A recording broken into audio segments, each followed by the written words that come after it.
अब समझिए option chain कैसे देखते हैं। तो ऑप्शन में ये जो आप स्ट्राइक्स देख रहे हैं ना, अलग अलग जगह पे हम लोग स्ट्राइक ढूंढ सकते हैं और उस पर कॉन्ट्रैक्ट बांध सकते हैं। तो बेसिकली इसका एक टेबल मिलता है अपने को और उस टेबल में स्ट्राइक्स डिफाइन होती है। तो वो टेबल कैसा रहेगा ये मैं आपको समझा रहा हूँ। तो स्टॉक अभी कहाँ पे है? 245, 21 मार्च चल रहा है और अभी आप देख रहे हैं मार्केट को। आप एक व्यू बना सकते हैं बुलिश बेरिश, बट अभी हम लोग ऑप्शन चेन की बात कर रहे हैं। तो स्टॉक अभी 245 पे है ना, तो यहां पे क्या होगा, स्टॉक का जो भाव है उसके पैरेलल में अज्यूम करिए एक स्केल चल रही है और ये स्केल होती है नेगेटिव वाई एक्सेस। देखिए पॉजिटिव वाई एक्सेस का मतलब नीचे हल्की एंट्री, ऊपर भारी एंट्री, ये पॉजिटिव वाई एक्सेस हो गई ना। और नेगेटिव वाई एक्सेस का मतलब ऊपर हल्की एंट्री और नीचे भारी एंट्री। अब ये जो पूरी की पूरी स्केल है ये डिवाइडेड रहेगी कुछ कुछ पॉइंट्स से। जैसे यहाँ पे 2.5 रुपए से वो पॉइंट्स बने हुए हैं स्ट्राइक्स के, तो अनुमान 1% के आसपास ये जंपर होता है स्ट्राइक्स का। तो इतने सारे स्ट्राइक्स में से आज हमारा स्टॉक कहाँ पे है ये बताने के लिए एक लकीर खींच दी जाती है। तो आप देखो out of the many strikes, ये सेंट्रल दिख रहा है आपको कॉलम स्ट्राइक्स का, उसमें देखिए लकीर जो खिंची हुई है कलर कोड की, ये कहाँ पे आके बैठी हुई है? 245 के आसपास, क्योंकि आज स्टॉक कहाँ पे? 245 के आसपास। Left hand side is call, right hand side is put. जो लोग पहली बार देख रहे हैं इसको सिर्फ समझिए, एनालिसिस हम लोग कल करेंगे। Lower strikes are at the top, higher strikes are at the bottom, इसीलिए इसको नेगेटिव वाई एक्सेस बोलते हैं। और स्ट्राइक्स नियर द स्पॉट, ये जो है पट्टा, इसी को कलर दे दिया जाता है। तो अभी अज्यूम करिए स्टॉक 250 पे चले गया, तो ये जो लकीर है जो अभी 245 के पास बैठी है ये कहाँ भाग जाएगी? 250 के आसपास, यानी कि वो लकीर नीचे आएगी। स्टॉक ऊपर जा रहा है, लकीर कहाँ जा रही है? नीचे। तो आपका एक नया पट्टा बन जाएगा जो आपको ऑप्शन चेन में दिखेगा। Sounds good? अब इसके कुछ टर्म्स हैं, टर्मिनोलॉजीज डिफाइन की हुई ऑप्शन चेन की। Before analysis we should learn कि ये होता क्या है, यानी कि ऑप्शन चेन है क्या बेसिकली। तो देखिए जो स्ट्राइक्स इस लकीर के आसपास है उनको बोलते हैं एट द मनी कॉन्ट्रैक्ट्स। इसको बोलते हैं मनीनेस, यानी कि कॉन्ट्रैक्ट में पैसा है क्या, इसके ऊपर चर्चा हो रही है अभी। तो जो कॉन्ट्रैक्ट्स अचीव्ड है, जैसे हमारी 220 अचीव्ड थी ना, इसको बोलेंगे इन द मनी कॉन्ट्रैक्ट्स। अभी सिर्फ कॉल के बारे में सोचिए, तो ये स्ट्राइक्स को कलर के अंदर रखा जाता है। जो बॉर्डर लाइन पे इनको बोलते हैं एट द मनी कॉन्ट्रैक्ट्स, और जो दूर है, जैसे अभी हम अगर 250 की स्ट्राइक ले लें, स्टॉक तो 245 पे है और हम 250 की ले लें, तो ये स्ट्राइक हो गई आउट ऑफ मनी या आउट द मनी। सिंपल है। एटीएम, आईटीएम, ओटीएम, ये स्ट्राइक्स की कैटेगरी है। तो कल को जाके आप टीवी में सुने कि भाई ओटीएम स्ट्राइक बाय कर लो, तो अगला बंदा क्या बोल रहा है? जो कंडीशंस अभी अचीव नहीं हुई है, जो स्ट्राइक्स अभी अचीव्ड नहीं है, उनको बाय करने की बात की जा रही है। और हम सरलता में क्या बोलेंगे? ये छाव का एरिया है, शेडेड एरिया, ये धूप का एरिया है, और बॉर्डर लाइन वाला एट द मनी है। तो आप क्या चाहते हैं? आपकी धूप की स्ट्राइक छाव में आ जाए, और जितने से वो छाव में आएगी उतना आपका प्रीमियम बढ़ जाएगा। तो आप चाह रहे थे कि 250 की स्ट्राइक 10 रुपए इन द मनी आ जाए, यानी कि स्टॉक कहाँ चले जाए? 260। तो आपका जो प्रीमियम है 250 रुपए पे, जो आज चल रहा है 2 रुपए 80 पैसे, ये 10 रुपए भागेगा कि नहीं? तो अगर आज भी आप बुलिश हैं स्टॉक को लेके, तो आप 250 की कॉल ले सकते हैं 2 रुपए 80 पैसे पे, और अगर 260 चली गई तो 10 रुपए मिल जाएगा। तो हम बोलेंगे ना वो 10 रुपए इन द मनी हो गया, इजंट इट? तो ये एक टर्मिनोलॉजी है सिर्फ आपकी नॉलेज के लिए, ताकि कल को जाके आप टीवी देखें और ऐसा कुछ न्यूज़ में आ गया या कोई बंदा बोल रहा है तो आपको समझ में आया कि भाई वो टर्म्स क्या यूज हो रहे हैं।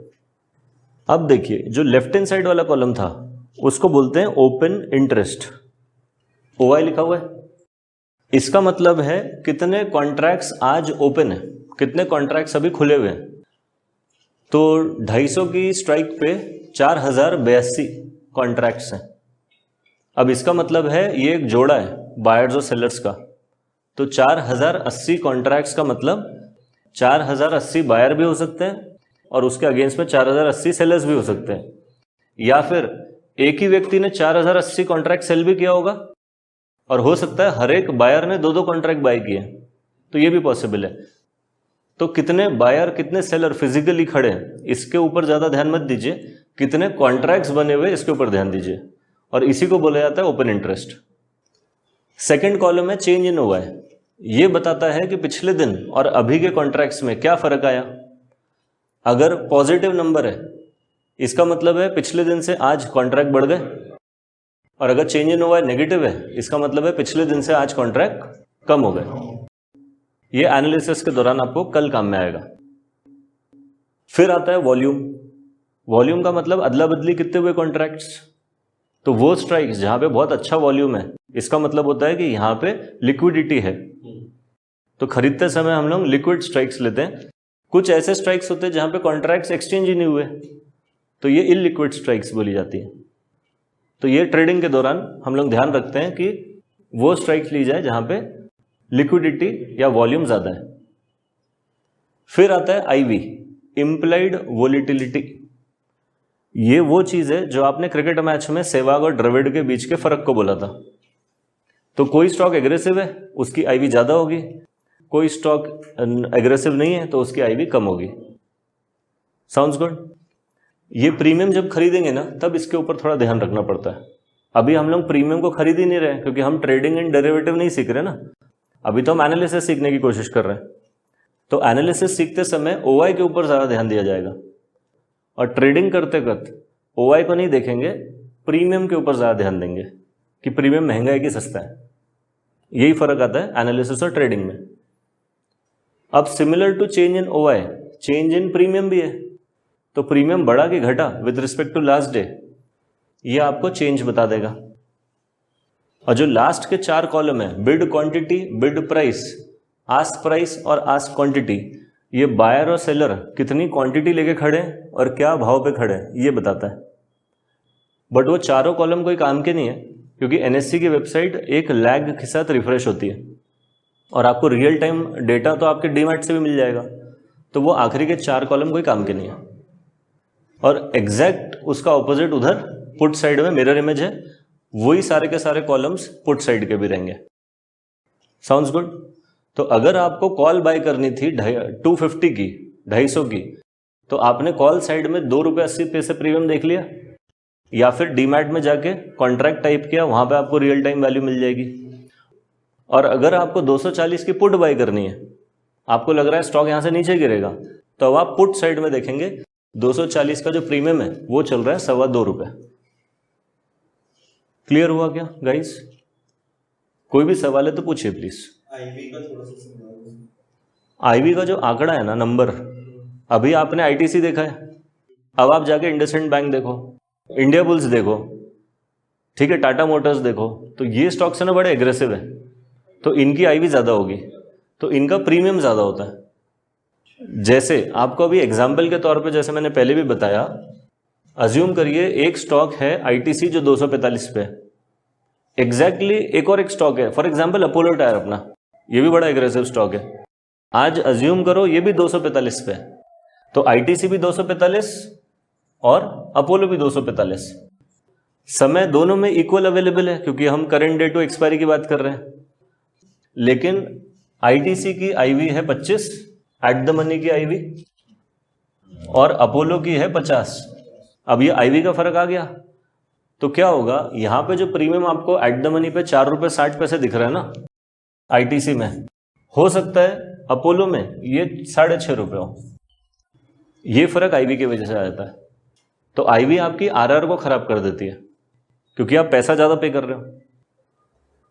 तो ऑप्शन बायर तब बाय करना चाहिए जब आईवी सप्रेस्ड होती है, और ऑप्शन सेलर तब सेल करता है जब आईवी एकदम फ्लक्स उसका बहुत बढ़ जाता है, क्योंकि उसको प्रीमियम सबसे ज्यादा मिलता है ना वहां पे।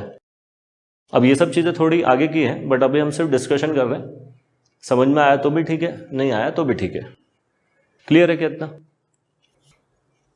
प्रीमियम के ऊपर थोड़ी सी आपको नॉलेज होनी चाहिए कि प्रीमियम को डिफाइन कैसे करते हैं, उसके अंदर कंपोनेंट्स कैसे होते हैं।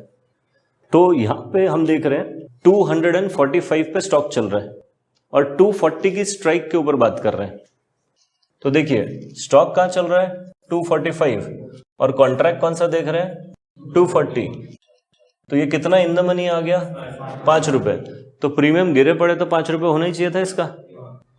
लेकिन अभी अगर आप देखेंगे तो 240 का जो प्रीमियम है वो 7 रुपए 40 पैसे चल रहा है। तो ये तो 5 रुपए से ज्यादा है।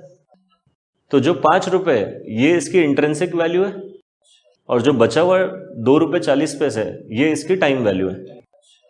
ठीक है, अब इमेजिन करिए कि स्टॉक 245 पे जाके ही एक्सपायर हो गया। अभी forget about physical delivery rules, imagine करिए 245 पे जाके स्टॉक खत्म हो जाता है। तो ये जो 7 रुपए 40 पैसे में से 2 रुपए 40 पैसे थे ना, ये इवेंचुअली 0 हो जाएगा। तो बचेगा क्या 5 रुपए। आया समझ में आपको इंट्रिंसिक वैल्यू क्या होता है। तो देखिए अब 242.5 को देखिए, ये कितना इन द मनी है 2.5 रुपए, लेकिन इसका प्रीमियम कितना चल रहा है 6 रुपए। तो बताइए टाइम वैल्यू कितना और इंट्रिंसिक वैल्यू कितना 3.5 टाइम वैल्यू और कितना इन द मनी है 2.5 रुपए। तो 2.5 रुपए उसकी इंट्रिंसिक वैल्यू हो गई। अब अगर स्टॉक पूरे दिन 245 पे रह गया और यहीं पे खत्म हो जाता है तो इवेंचुअली ये 6 रुपए कितना हो जाएगा 2.5 रुपए, क्योंकि 2.5 रुपए इन द मनी है ना वो। तो ऑप्शन में बेसिकली आप समय की कीमत पे कर रहे हैं और इंट्रिंसिक वैल्यू उन्हीं स्ट्राइक्स पे लागू है जो अचीव्ड है। अब 250 अचीव्ड ही नहीं है तो ये पूरा का पूरा प्रीमियम टाइम वैल्यू है और ये 0 हो सकता है अगर वो कंडीशन अचीव नहीं होती है। तो ये सिर्फ आपकी जनरल नॉलेज के लिए है, अभी आपको एनालिसिस में इसका कोई मतलब ही नहीं है।